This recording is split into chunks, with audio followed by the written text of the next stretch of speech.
Isa na namang karumal-dumal na krimen ang nasapol ng CCTV kung saan pinagbabaril ang bagong kagawad ng barangay Sawata, San Isidro, Davao del Norte.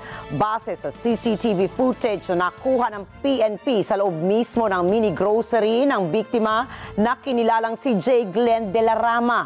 Unang makikitang ang pagpasok ng nakajacket na lalaki sa nasabing mini-mart habang abala ang biktima sa pakikipag-usap sa ibang tao at matapos lamang ng ilang minuto, ayan, pinaputukan na po ng suspect si De La Rama.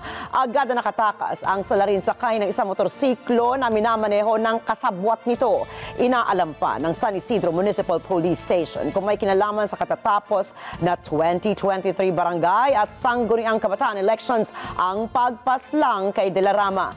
Habang naglaan na rin ng 200,000 pesos na pabuya ang autoridad sa makapagtuturo kung sino ang utak sa pagpaslang sa bagong halal na kagawad ng Barangay San Isidro, Davao del Norte.